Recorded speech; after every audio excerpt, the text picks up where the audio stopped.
Today's news. Today's news. Sponsored by Liberty Mutual Insurance.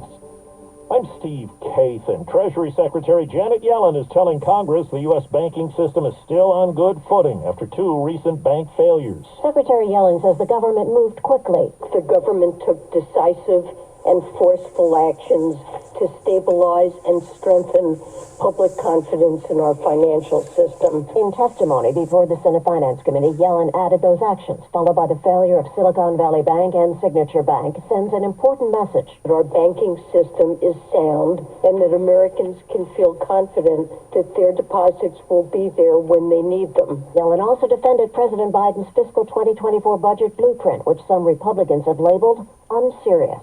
Linda Kenyon, CBS News, Washington. A U.S. official tells CBS's David Martin the Russian ship recovered some debris yesterday from that U.S. drone that ended up in the Black Sea. Air Force footage that's out now appears to support the American contention about the confrontation with Russian fighter jets. CBS's Cammie McCormick. The footage shows what the U.S. military calls unsafe and unprofessional behavior on the part of the Russian pilots of two fighter jets, dumping fuel on and then striking the propeller of the U.S. drone. The U.S. then ditched the drone into the sea. On CBS Mornings, Florida's Marco Rubio, the top Republican on the Senate Intelligence Committee, on what the U.S. should do going forward. We should fly more of them. We should stop flying them. And in many cases, we should be prepared to scramble jets and respond if they are threatened by Russian aircraft. Poland's president said today his country will give Ukraine a dozen Soviet-made warplanes for its fight with Russia.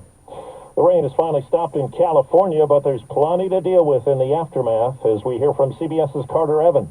Across the state, almost 90,000 people are facing evacuation. Christopher Moreno left his home in the middle of the night with no shoes.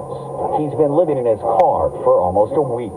So this is everything you got now? This is my home for now. The local community is stepping in with clothes and supplies. Ford is recalling more than 1 million older sedans because of a potential problem with the brakes. Jeff Gilbert from affiliate WWJ has more from Detroit. The brake hose can rupture on the 2013 through 18 model year Ford Fusions and Lincoln MKZs. While this can seriously impact braking ability, only one crash has been reported. So far this year, Ford has had 12 recalls, impacting 2 million vehicles, the most of any car maker. And checking Wall Street right now, stocks opened lower but have turned around. The Dow is up 61 points. The Nasdaq's up 100. This is CBS News. Well, that's today's news. Today's news.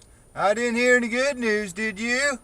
I didn't think so. It's all about perspective. The glass is half full. Well, as always, I want to thank you again for coming along with me on these Dash Cam News adventures. You know the drill. Peace, love, and all that hippie jazz. Bye-bye, everybody.